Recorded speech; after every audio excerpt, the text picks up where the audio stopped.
Hello and welcome back.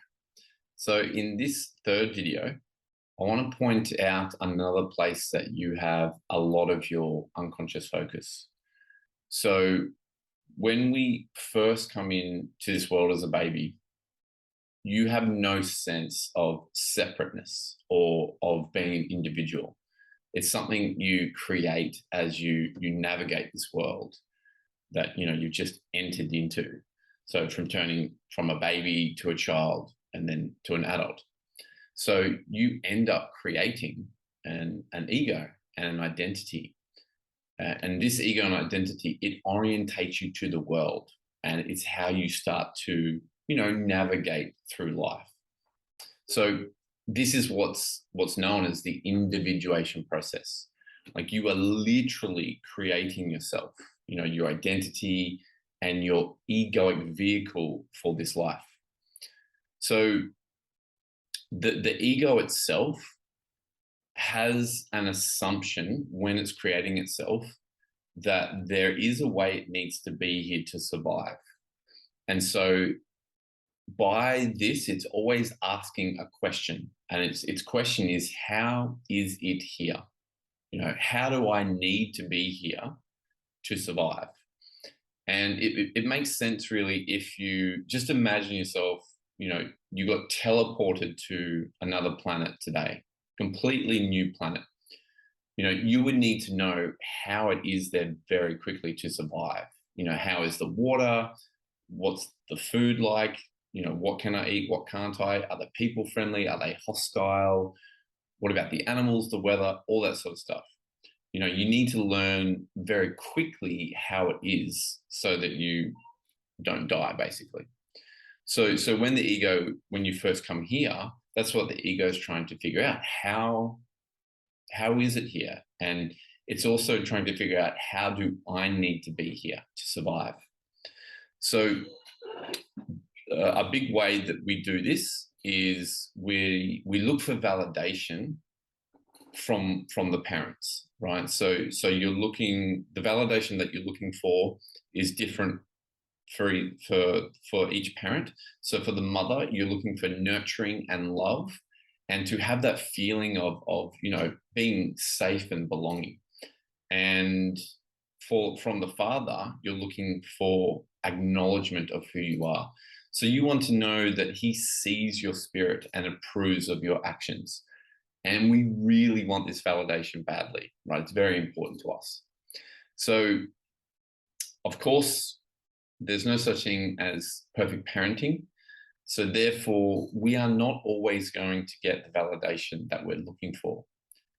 And when we don't get that validation, it's painful, right? It's very painful when we don't feel that love or acceptance from the gods of our world, which are the mother and the father.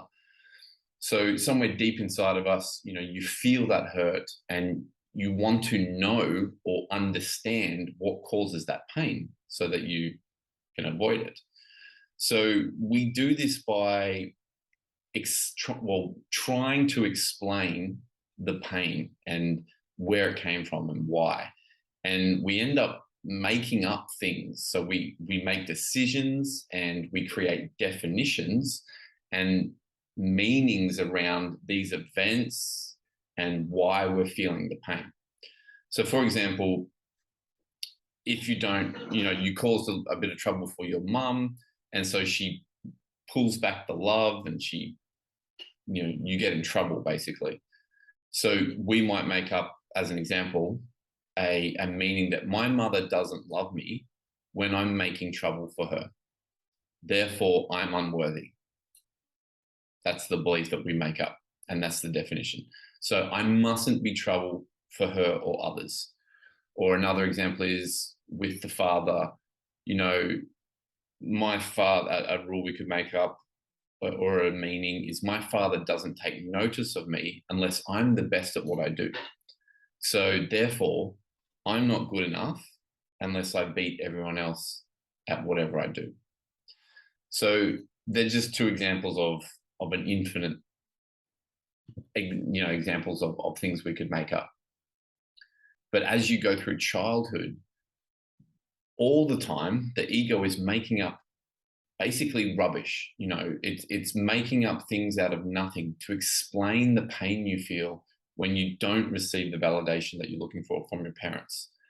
So it ends up making core negative beliefs. And now these beliefs are not true, but we end up building our personality around these beliefs. And they are negative because they're based on pain.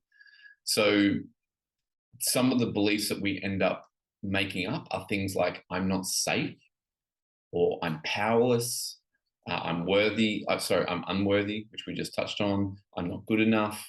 I'm not perfect. I don't belong. I'm not capable.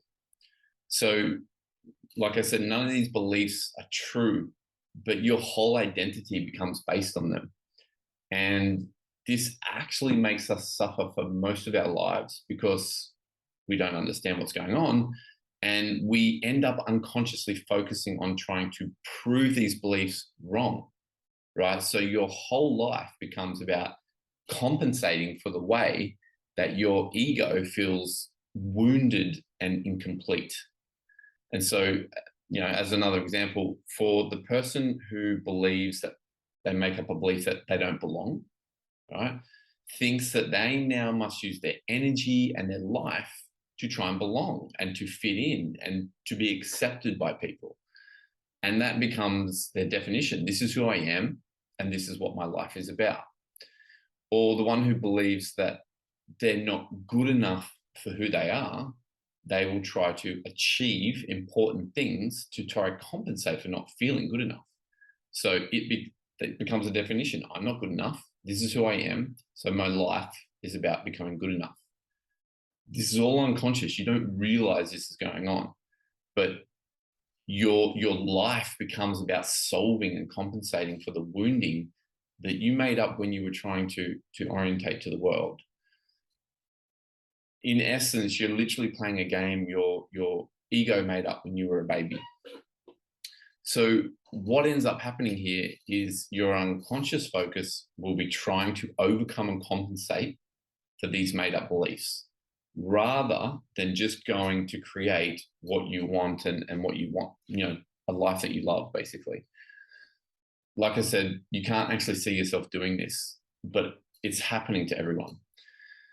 So obviously I've just outlined the very basics around this concept of how our personalities form, around certain negative beliefs. It's much more involved than this, but this just gives you, more insight to where some of your unconscious focus is and why you aren't truly focused on what you would like to create. So if you want more information on what I've just talked about, there's many books written about this. It's written around the personality profiling called the Enneagram. So there's many books that explain this concept in great detail on how our egos and identities are created. And basically the books go through the 9 main personality types. And when you read it, you can help determine which one is yours. And it just gives you more clarity around how you orientate to the world, where a lot of your unconscious focus is. And, I know a lot of people are listening to this in another language, so I'll link in the comments below to what this is, Enneagram. I'm not sure if that will translate very well, so I'll write it down below. And that way you can, look for yourselves to get more information about how the personality develops and where a lot of your unconscious focus is. So to recap, this video has shown how our identities develop and how we create negative beliefs about ourselves growing up. And this is what ends up getting a lot of our unconscious focus. So this is just another reason why we are creating so many unwanted things.